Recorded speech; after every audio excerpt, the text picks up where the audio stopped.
Welcome back to the deep dive. Today, we're digging into something pretty interesting. The ebook, Dream in Your Means, your guide to not messing up life. Right. It's not your typical, hustle harder kind of advice. Exactly. Forget the crazy routines and overnight success stories. This book, it's all about practical goal setting, but starting from, well, your actual reality. Using what you've got right now. Yeah. So if you're listening and thinking, look, that standard advice just doesn't quite work for me, then this deep dive should be helpful. We want to pull out the key ideas. Absolutely. Help build a real path forward without needing some kind of total life overhaul first. Oh, okay, so where does it start? The book talks about strengths, but maybe not in the way Yeah. we usually think about them. Right. It's less about, polishing your resume points and more about genuinely understanding your inherent strengths, what you're naturally good at. Like things you do without really trying, or things people ask your help with. Exactly that. It's about self-awareness first. Yeah. Really knowing your own toolkit before you even think about the goal. Okay, got it. So once you have that clearer picture, what about motivation? Because, let's be honest, that initial spark often fades fast. Yeah, and the book tackles that directly. It kind of pushes back against those extreme 5 a.m. cold shower type things. Uh-huh. Those aren't always sustainable. Not for most people, no. Instead, it's about building motivation that's consistent, something that, actually fits into your life long term. So less about forcing it and more about finding what genuinely works for you. Sustainable energy. Precisely. Sustainable habits that align with who you are, rather than these intense, short bursts of willpower. That makes a lot of sense. And another thing it touches on is relationships. It's not just about you plugging away alone, is it? Not at all. Huge emphasis on your social environment.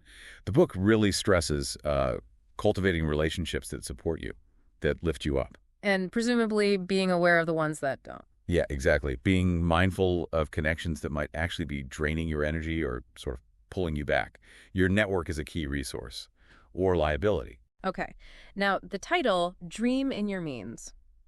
It sounds like taking charge. It's not saying just sit back and wait for things to happen. Definitely not.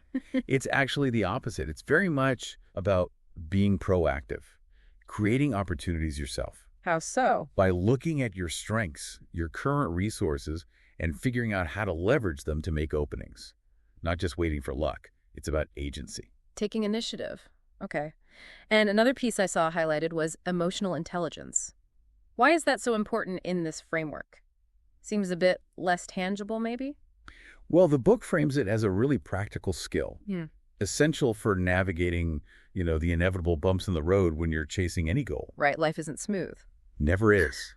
So understanding your own emotions, how you react, and maybe getting better at reading others' perspective, that builds resilience. It helps you manage setbacks without giving up. And helps with those relationships we just talked about, I imagine. Absolutely. It's all interconnected. Better emotional intelligence means better collaboration, better support networks. So pulling it all together, Dream in Your Means isn't about thinking small. It's not lowering your ambitions. Not at all. It's about grounding those ambitions, starting realistically from where you actually stand today. Building sustainably, based on what's real, rather than comparing yourself to, some curated online image. Exactly that. It shifts focus from some perfect, far-off ideal to what you can actually do now with what you have now. It's empowering, really. Okay, so the big takeaway here seems to be get practical, get resourceful, use what you've got, your real strengths, your network, your emotional smarts to build toward your goals in a way that actually lasts. You've got it. It's refreshingly down to earth, but still ambitious. Which leads us to a final thought for everyone listening. Go on. Just consider this.